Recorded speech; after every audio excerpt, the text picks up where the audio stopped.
Hello and welcome to Conquering Mount Scrapmore with Brenda. I'm Brenda and we're doing a series on crumbs and strings. So today we're kind of combining the crumbs and strings and we're going to be making elongated geese. Now I have a pattern. My pattern is in the description box below and it comes in 3 different widths and sizes. So if you want to come and have some fun with me today with your crumbs and your strings, grab a box of crumbs, grab your white strings, come on in, we'll get to the sewing. Okay, so you'll find this pattern, you'll find this pattern in the description of the show notes below. And I've got it in 3 different widths, because I don't know what size your crumbs are. I don't know what size you consider a crumb. So what we're going to do is we're just going to work with the 1 crumb. So I just got my paper scissors. You don't cut anything like this without a paper scissors. And we're just going to do the skinny one. Now we're going to break this up into some parts because it's a paper piecing project, right? So here's all my crumbs and here's my low volume neutrals. So what we're going to do is I'm just going to show you how to do the first 1 or 2 out of here, 1 out of here, and then I'll show you how to do this part because this is the real cool part. And basically what this is a spacer. Just think of it like if you needed an inch coping strip on a block, this is what you would use, right? So, and you can go as many as you like beforehand. So let's start with number 1. We have to make sure it's big enough and wide enough. No, it's not. Okay, let's get a bigger one. Oh, right here. Oh, that's too big. That's ridiculous. And now we pick and play and Okay, so this one's going to be big enough. A little red chili pepper going on. And now, okay, so I'm going to make sure it's in the right position. Yes, it is.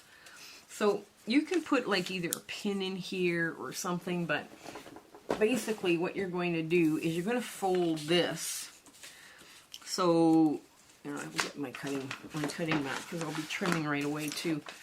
So what you're going to be doing is you're going to be marking this into position, like just like that. This is not the true, flying geese ratio, that 1-to-2 ratio. This is a little bit elongated because it's more fun that way when stuff is elongated. So what I'm going to do is I'm just going to pick a random piece of fabric and I'll get my scissor. There we go. And I'm going to put this down just like so. So now, number 1, I want to be laying against the fabric, which it is. And I don't want to lose that place. So I'm just going to put it down onto, there we go. I'm going to line these up and then use the light to get started. Sometimes getting started on these and you would do flying geese like this too. Like you could do a whole series of flying geese like this. And I have done those as well. So what you're going to do is you're just going to run this through and run a whole 1/4 of an inch past that point. Because you want that. And what I do is I take my machine and I hold down the fabric and then I drop a couple more locking stitches, right? So I don't, I'm not losing a bunch of, basically it locks the last stitch in place. So now I'm going to get this out of the way and we're going to do 3. So we're going to line that up again and fold it over. There we go. Pull this back. Now the locking stitch is up here that we just did. So that's fine. And we're going to trim it. Cut another piece down just like that. And I suppose we should use different pieces of stuff, right? Since it's an eclectic mix. You can change up this to any kind of colored fabric that you want. And I think that's what I'm going to do. I'm going to make it all different colors so it's more interesting piece. I mean, you could, like if you're, depending on what size your strings are, or if you're using, larger scraps of white, yeah, you could turn around. Okay, now, Now I'm going to go one past. I'm just like a 1/4 inch past. Now I'm holding down, I'm applying pressure to this work, and I'm holding and just hand cranking over. The feed dogs aren't going anywhere. It's not dragging this thing anywhere. So now I cut across, cut the top thread and the bottom thread, and my finger press it open. I've got some good color going on there. And now you can iron at this point if you wanted to. I'm just going to go into 4 and pull it back and take my little rotary cutter, and I'm going to put a piece of black because I like black. I think black would go good. So now I'm just going to put a big chunk of black, and I'm going to sew across this piece just like that. Oh, and I've unthreaded my work. So I'll meet you back when we get to the larger part of this elongated goose, and I'll show you what I do there. Okay, you can see I had a little red thing going on here. Well, by the time that what's left of it is cut off, the red is pretty much gone. So now let's start at that elongated piece here in the middle. So what I would do is I would just take things that are going to reach right across the block. So I've got that. It goes from side to side. Do have some seam allowances and some, I have wiggle room on either side. I can actually go just a little bit more that way. And basically now you're going to put color in. Doesn't matter which color it is. It can be any color or combinations of color that you like. Because basically all you're going to do is flip it forward and put in another piece. So you could put something in that kind of goes and matches, or you could, let's say, do something, clashing and it is getting smaller. So this piece is getting smaller as we go along. So I'm going to piece it this way because it's a little easier to see where my 1/4 inch is needed. Because I'm just using crumbs. I'm using crumbs the same way you would use a string, right? So now I'm just going to push that up like so. And, ooh, do I want pink or do I want brown? Oh, let's do it. Let's do this. I'm going to get rid of the gray, though. I'm not really fond of the gray. So let's get rid of the gray. You can cut your pieces and make them whatever size you want or you need. It's your quilt. And this is why I kind of love stuff like this, because it takes you away from the traditional let's stay within the box thinking. Because right now you could say to yourself, there's a box. Oh, there's a box. Oh, okay. I guess I have to stay in the box. Let's put let's put a gold. Is the gold going to be big enough? Now you can see from here whether it's going to be big enough. And no, not quite. Not quite. Ooh, let's do this. Let's put blue. Let's put blue in there. That would be fun. Yeah, let's put blue. And we're just getting a little sliver of blue, but it's definitely big enough. So let's put it like this. And there we go. You can have a lot of fun with your crumbs this way too, That's what quilting's supposed to be about. Like on the bigger pieces, if you needed to start cutting strings, you cut strings. So here I am with this pieced bit. So what I'm going to do is I'm going to put my invisible little ruler down, and I'm going to put the one side over first. And there we go. And I'm just going to pull it back. Be kind of careful when you're pulling them back, because if you were doing lots of little crumbs, like thin little strips, this would have quite a bit of stuff going on it already. So I'm going to make sure I've got it there, and there we go. And now get the other side. I'm just going to tape that so it doesn't start falling apart right away. Because falling apart would not be good. There we go. There. Now let's get the other side. And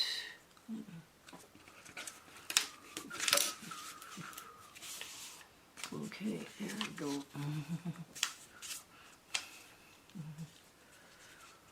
Now with that blue piece, you could have went with quite a bit smaller one, but that's okay. We've got lots of crumbs. We have lots. It's a never-ending commodity in this house, it seems like. So here we go. There. Now, pick all that up. Now, what I would do is I would pick a longer piece of low volume neutral than to sew onto this piece. Because you've cut all the way down in here, right? So let's get that figured out first. There we go. You just repair it, right? That's all you're doing is repairing the part that is falling apart. Now let's get let's get some pineapples to the party. Let's bring pineapples to the party. This is cute. This is a cute fabric that ends up in your string bin, and kind of clip this off because it's been beat up a few times. Put this all down like so, and there. There. So I'm just going to lay that down like so and get this under my needle just like that.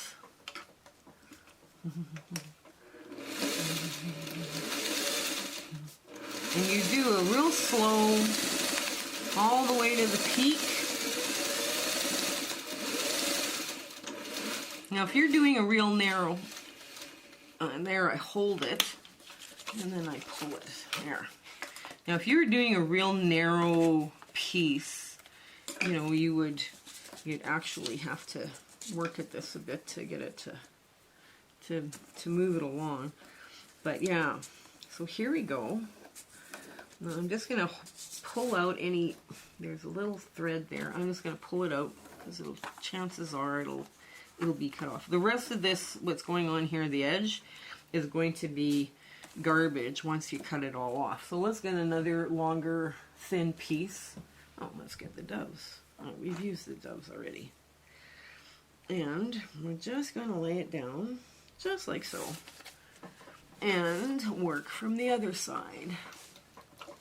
So, there we go. And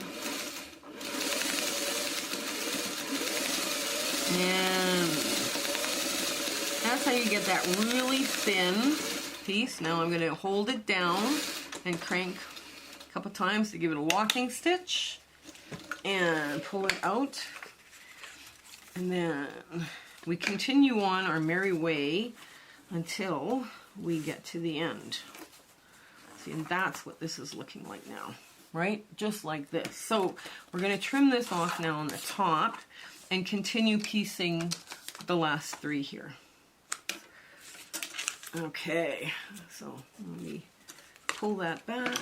We got the blue.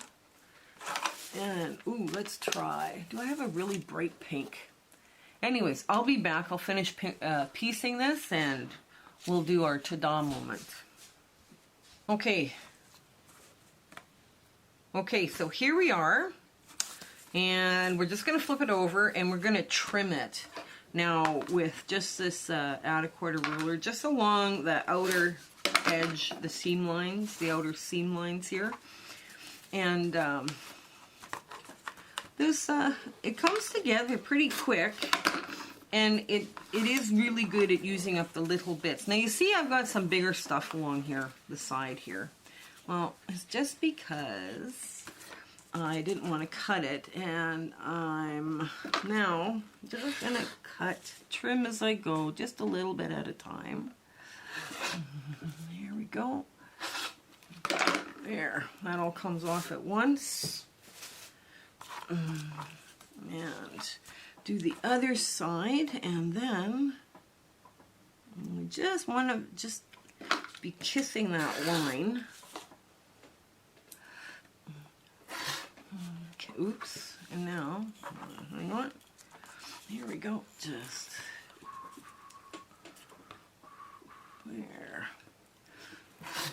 there we go, and now we'll have our ta-da moment.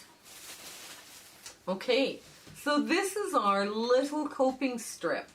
It is 1.5 unfinished and then 1 inch finished. So what will happen if you need a coping strip to make your block 1 inch bigger, because, you know, when we're doing these novelty, when we add novelty blocks in with other blocks, sometimes we need just a little bit more. So you can add these, and now the points along here will line up perfectly on your block. Now this measured at 10.5 inches tall, so if you wanted to make it like for a 12.5 inch, you'd add a little square of fabric on either end as cornerstones of this, and it would look like a very interesting little block and little things that you're doing and piecing. Now the rest of the pattern does come with 2 other sizes. I know you can't see because it's too far away, but I mean, these are just cute little, let's play and let's have a little, foundation paper piecing. You have to like foundation paper piecing in order to do some of these blocks. I do have other ones where we're just doing flying geese and penny weights. So those are coming up. Now, this is a surprise. This is coming up as a surprise. Nothing's done on it yet other than it's ironed and it's ready to go. But this is a surprise, and it uses up lots of crumbs and strings. And I'm not going to tell you. You have to come back and see. So I hope you have a fabulous day ahead, and give these little elongated geese a try. They're just a lot of fun for, a bit of like sewing, to do something different in your sewing room to make one of these. Now I don't take the paper off until I'm ready to add it in. So I now know where my line is, where I'm going to hit all my points. But it sure came together quickly. Anyways, I hope you have a fabulous week. I hope you come back next week. Remember, there's a surprise coming. Okay, talk to you later. Bye. Thank you for watching our video today. We are just overjoyed with how our channel has grown. And we would like you to share, like, and subscribe these videos with your friends and other people. This is one of the quilts that we are considering at this time to do a sew along for. It is a crazy original scrappy design that was made with too much coffee and too many granola bars, and it's a lot of fun to do, and it is a really good scrap buster. So share, like, subscribe, tell your friends about us. Our plan for 2022 is 2 different sew-alongs for sure, and 2 different case studies, and we're gonna do try and do a thing on grouping on strings and crumbs, and then another one on curves. So we've got rather an ambitious 2022 planned for you here. So like I say, I hope you come back, have a great week ahead, and we'll talk to you later. Bye.